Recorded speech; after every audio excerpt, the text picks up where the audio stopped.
Hi, my name is Lori Miller, and I'm your guest lecturer today. Today I would like to talk about MRSA, what it is, how to prevent it, how to treat it. What is MRSA? MRSA stands for methicillin-resistant Staphylococcus aureus. It is a form of staph infection which does not improve with treatment by first-line antibiotics. It is considered resistant because it does not respond to these antibiotics. Antibiotic resistance is part of a larger class of biological problems called antimicrobial resistance. These can include, in addition to bacteria, microbes, viruses, and fungi, molds. Often due to overuse, these microbial organisms have developed and adapted to the treatments such as antibiotics are no longer effective. How did MRSA originate? MRSA originated due to the overuse of antibiotics. Staph was discovered in the 1880s, though it has no doubt been around well before that. By the 1940s, the discovery of modern antibiotics led to the widespread use of penicillin as a treatment for staph infections. However, by the 1950s, staph became resistant to penicillin and other antibiotic. Methicillin took its place. By 1961, a British researcher found the first case of methicillin-resistant staph infection. In fact, MRSA is resistant to a whole class of antibiotics called beta-lactams. This class of antibiotics includes penicillin, amoxicillin, oxacillin, methicillin, and others. Risks for MRSA. Risk factors for MRSA include being hospitalized, having a weakened immune system, engaging in organized athletic activity, living in filthy or dangerous conditions, and IV drug use. In addition, institutional settings like prisons, military bases, school daycare, and nursing homes have become sites where MRSA has appeared. Hospital-acquired MRSA was the primary form of the disease. Today, cases of community-acquired MRSA are becoming more numerous. Drug users, especially IV drug users, are at special risk because of the use of contaminated needles. These may easily pick up staph germs from the skin.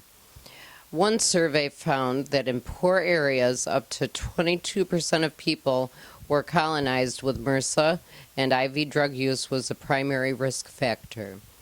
IV drug users were 10 times more likely to be colonized with the general population, and 1/5 of them had abscesses or cellulitis.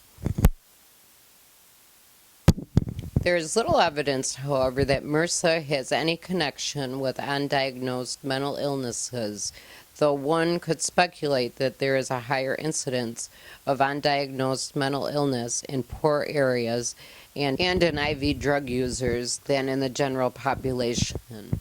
On the other hand, MRSA can be a cause of mental confusion.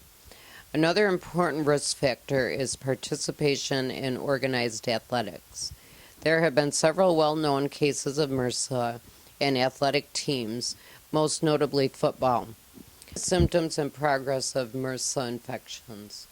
MRSA infections usually start as a red spot or just sore like any staph infection. These swollen, painful red bumps can look like pimples or spider bites. Important concerns are raised when the swollen areas feel warm and have a lot of pus. In addition, they are generally accompanied by a fever. Sometimes these infections will be confined to the skin and become boils. They become more dangerous when the infection penetrates into the bloodstream and can damage major organs. How does MRSA spread? MRSA is spread generally by skin-to-skin contact.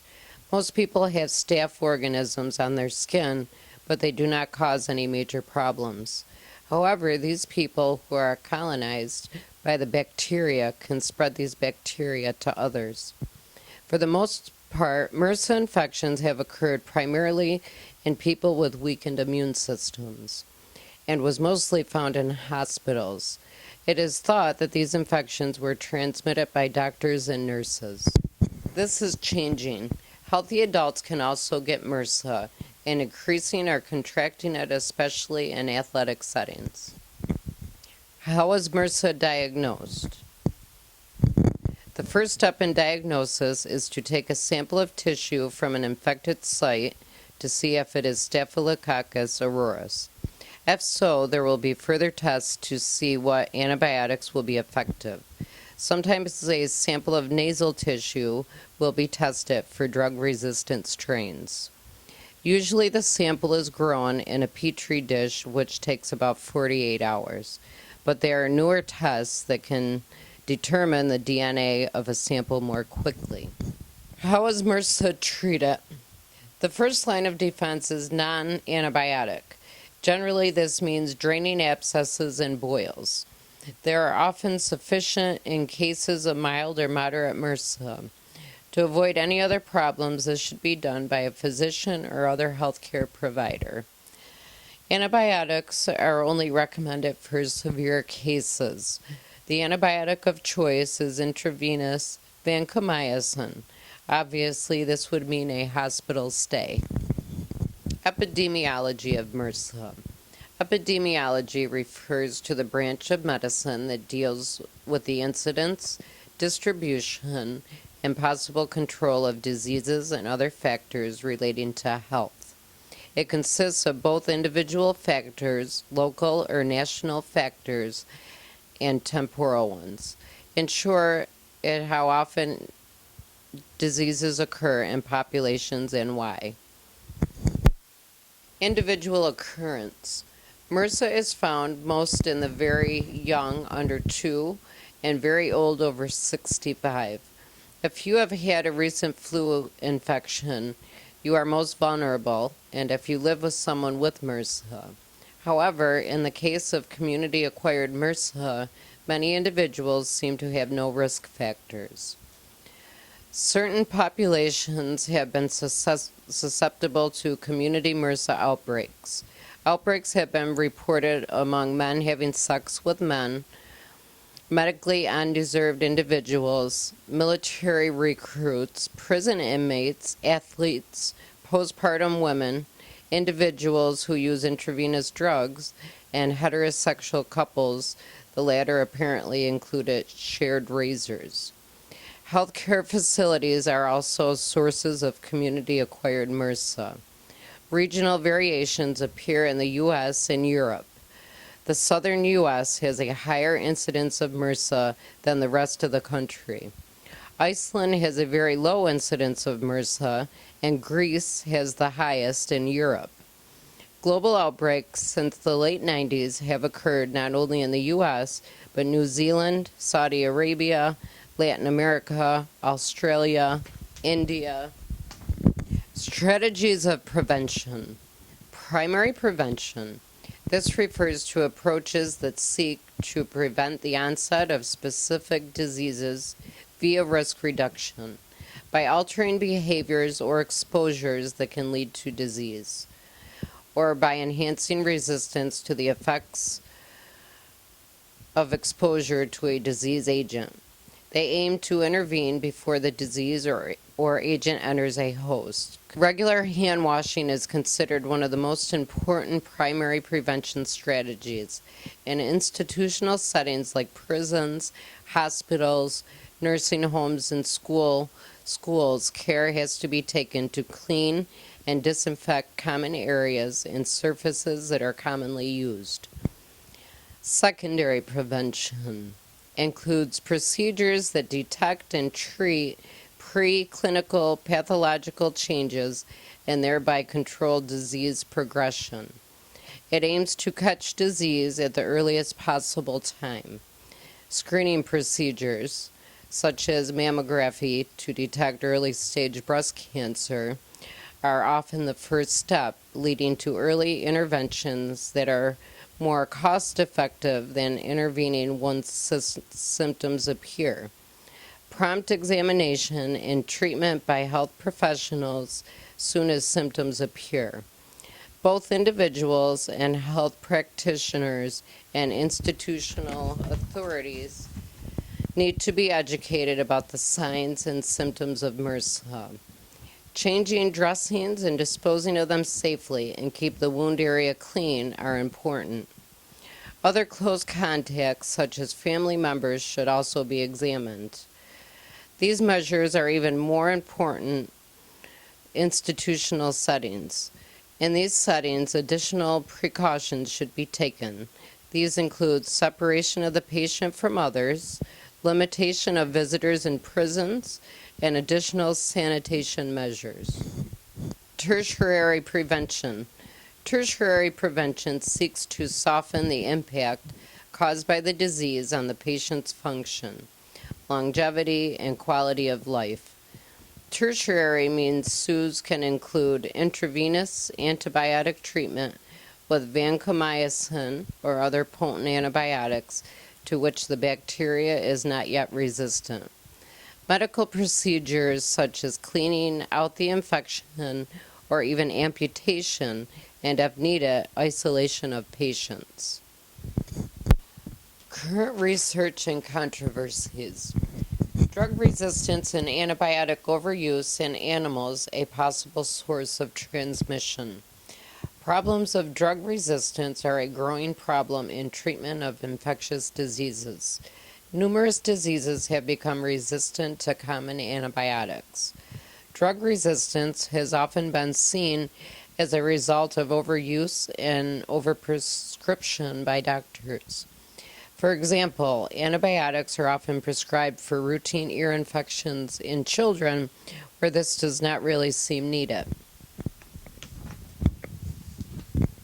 However, a growing concern is the use of antibiotics in farm animals in order to produce a higher yield and to herd animals in more crowded conditions. Drug-resistant bacteria that is developed in animals can spread to human populations, making treatment more difficult and risky. Some studies have tried to discover the extent of spread of drug-resistant forms of MRSA from animals to humans. Livestock-associated MRSA has been identified in the Netherlands, the U.S., and in Canada. One study of Canadian pig farms showed that MRSA was common in pigs on those Ontario farms and on farms in general. 45% of farms had MRSA, and MRSA about 25% of pigs and 20% of farmers. The same strain was found in humans and pigs, lending support to the idea of an animal-to-farmer transmission. MRSA in sports settings, a growing problem. A recent case in the news illustrates the dangers of MRSA transmission in sports settings, which is an emerging new problem area. In October of this year, New York Giants tight end Daniel Fells had a serious MRSA infection following a cortisone shot to his ankle. The infection had spread to his bloodstream, producing a high fever, and he faced possible amputation and even death. Luckily, he has recovered with treatment, but his football career is likely over. Athletic settings are increasingly places where MRSA spreads. Several football teams have seen outbreaks, including the Cleveland Browns, Washington Redskins, and St. Louis Rams, as well as several NBA players. Contact sports are considered areas in which MRSA spreads due to close skin-to-skin contact, which can spread bacteria to small skin abrasions that occur in these sports. In addition, shaving body hair, especially genital hairs, seems to be a factor. However, unsanitary conditions in locker rooms and gyms is also a factor. Protective gear, soap, and towels, if insufficiently sterilized, can spread infections, as can unclean surfaces. The use of bleach for towels and uniforms, individual soap dishes, and the use of antimicrobial mist should be adopted, and all cuts and scrapes should be immediately treat it with rubbing alcohol. Surfaces should be disinfected daily. Other institutional areas like prisons and military institutions, daycare centers, and long-term health care such as nursing homes are also considered at risk. Community transmission versus hospital transmission. Predictions for the future of MRSA. MRSA was first identified in hospital settings and seemed to take hold in those with weakened immune systems. Increasingly, MRSA is found in healthy individuals in the community setting. This form of MRSA had been associated with the strain USA 300. In contrast, the primary strain of HA MRSA has been USA 100. Some studies have claimed that the CA MRSA strain is becoming more prevalent in hospital settings. One study in California found that almost half of all hospital admissions in a local hospital were due to CA MRSA. Another study at an Atlanta public hospital found that 34% of the cases were USA 300, while only 29% were USA 100. Most of the rest were USA 500. The authors believe that this shows that the CA MRSA is becoming a major source of problems in hospitals. One theory is that IV drug users are a major reservoir of the CA MRSA strain, since most of the IV drug users who carry MRSA have the USA 300 strain.